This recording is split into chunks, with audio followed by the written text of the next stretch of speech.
கிறிஸ்துவில் அன்பானவர்களே, ஆண்டவரும் இரட்சகருமான இயேசு கிறிஸ்துவின் நாமத்திலே நான் உங்களை வாழ்த்துகிறேன். கர்த்தர் உங்களை ஆசீர்வதிப்பார்.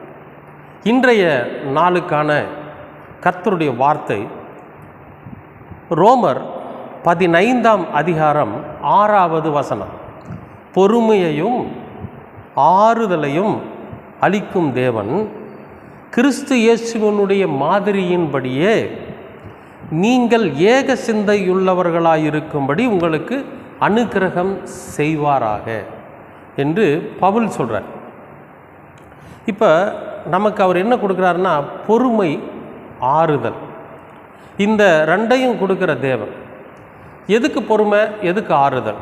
அதாவது ஒரு அவசரப்பட்டு நாம் ஏதாவது ஒரு காரியத்தை செஞ்சிடறோன்னு வைங்களேன், அதில் நமக்கு ஒரு விதமான நஷ்டம் ஏற்படுறதுக்கு நிறைய வாய்ப்பு இருக்குது. அப்போ எந்த ஒரு காரியத்தை செஞ்சாலும் கொஞ்சம் பொறுமையாக நிதானமாக யோசனை பண்ணி செய்கிறப்போ அதில் நாம் வெற்றி பெற முடியும். நல்ல விதமாக லாபம் சம்பாதிக்கலான்னு பரவாயில்ல, நல்ல விதமாக வெற்றி அடையலான்னு பரவாயில்ல, நம்ம படுதோல்வி அடையாமல் இருக்க முடியும், நஷ்டப்படாமல் இருக்க முடியும் இல்லையா? அந்த மாதிரி பொறுமையாக எந்த ஒரு விஷயத்தையும் நாம் செய்கிறப்போ அதில் நமக்கு நிச்சயமாகவே ஜெயம் கிடைக்கும். அப்படிப்பட்ட பொறுமையை யார் கொடுக்குறாங்க அப்படின்னா, கடவுள் கொடுக்குறார். இயேசு கிறிஸ்துக்கு அப்படிப்பட்ட பொறுமையை கொடுத்துருந்தார். அடுத்தது பாருங்கள், ஆறுதல். எந்த விஷயத்தை எடுத்தாலும் சரி, நமக்கு அப்பா அம்மா ஆறுதல் சொல்கிறாங்க இல்லையா, பரவாயில்ல விடு. ஏதாவது ஒரு விஷயத்தில் நம்ம தோல்வி அடைஞ்சிட்டாவோ, ஏதாவது ஒரு விஷயம் நம்மளை விட்டு போயிட்டாவோ, நம்ம வாழ்க்கையில் ஒரு விரக்தி அடையக்கூடிய ஒரு சம்பவம் நடந்துட்டால் கூட நமக்கு ஆறுதல் சொல்கிறதுக்கு ஒருத்தர் வேணும். அப்போ நமக்கு மனிதர்களினால் கிடைக்கக்கூடிய ஆறுதல் தற்காலிகமாகத்தான் இருக்கும். ஆனால் தேவன் தருகிற ஆறுதல் நிரந்தரமாக, நிச்சயமாக நம்மளை வெற்றி பாதைக்கு அழைத்து செல்லுகிறதாக இருக்கும். அப்படிப்பட்ட ஆறுதலை தருகிற தேவன். அப்போ பொறுமையையும் ஆறுதலையும் எப்படிங்க அளிக்கும் தேவன் கிறிஸ்து இயேசுவினுடைய மாதிரியின்படியே, இயேசு கிறிஸ்து மாதிரியே, இயேசு கிறிஸ்துக்கு எப்படி பொறுமையையும் ஆறுதலையும் கொடுத்து அவர் இந்த உலகத்தில் வெற்றி சிறக்க செய்தாரோ, அதே தேவன் நாமும் அதே மாதிரி சிந்தையுள்ளவர்களாக, இயேசு கிறிஸ்துவை போலவே ஏக சிந்தை உள்ளவர்களாக, அதாவது எல்லாவற்றையும் அவர் பார்த்துக்குவார், என் பிதா பார்த்துக்குவார். நான் சுயமாக எதுவும் செய்யலை, பிதாவானவரை எனக்குள்ளிருந்து செய்கிறார் அப்படிங்கிற சிந்தை தான் இயேசுவுக்குள்ளே இருந்துச்சு.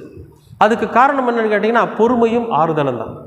நான் பொறுமையாக இருக்கிறேன், எந்த ஒரு பிரச்சனை வந்தாலும் நான் அதை சந்திக்க தயாராக இருக்கிறேன். அதனால் ஏற்படுகிற எனக்கு எல்லா விதமான இழப்புகளுக்கும் எனக்கு ஆறுதலாக என் தேவன் இருக்கிறார் அப்படிங்கிற ஒரு ஏக சிந்தை இயேசு கிறிஸ்துவுக்குள்ளே இருந்துச்சு. அப்போ அந்த மாதிரியின்படியே இயேசு கிறிஸ்துவை போலவே, இயேசு கிறிஸ்து எப்படி இந்த உலகத்தில் பொறுமையும் ஆறுதலுமாக இருந்தாரோ, அதே போல் நம்மையும் கர்த்தர் இந்த உலகத்தில் வாழும்படியாக செய்கிறார்.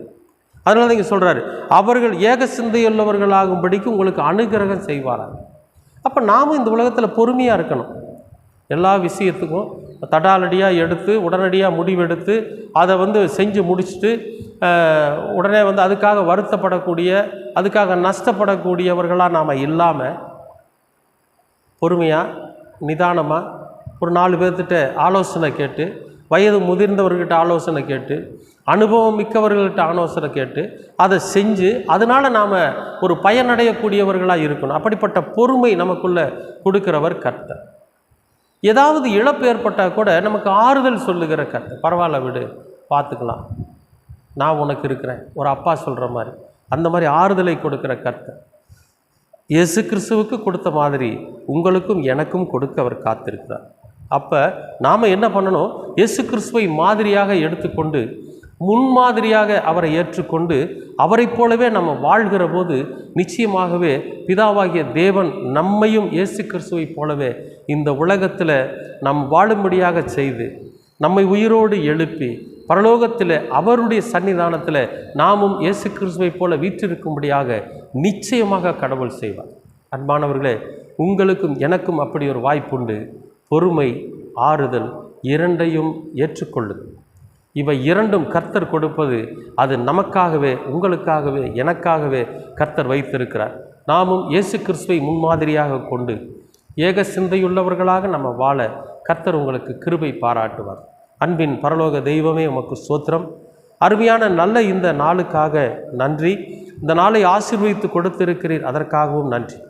உடைய கிருபையினாலும் உடைய மகத்துவத்தினாலும் உடைய மாட்சிமையினாலும் உடைய அன்பினாலும் நீர் வழிநடத்துகிறீர், அதற்காக நன்றி. நீர் எங்களுக்கு பொறுமையையும் ஆறுதலையும் கொடுத்து நாங்களும் ஏக சிந்தையுள்ளவர்களாக இயேசு கிறிஸ்துவை முன்மாதிரியாக கொண்டு வாழ நீங்கள் கிருபை பாராட்டு. உங்கள் இரக்கம் எங்களை வழிநடத்தட்டும். இரட்சகராம் இயேசு கிறிஸ்துவின் வழியாய் கேட்கிறோம் நல்ல பிதாவே. ஆமேன், ஆமேன், ஆமேன்.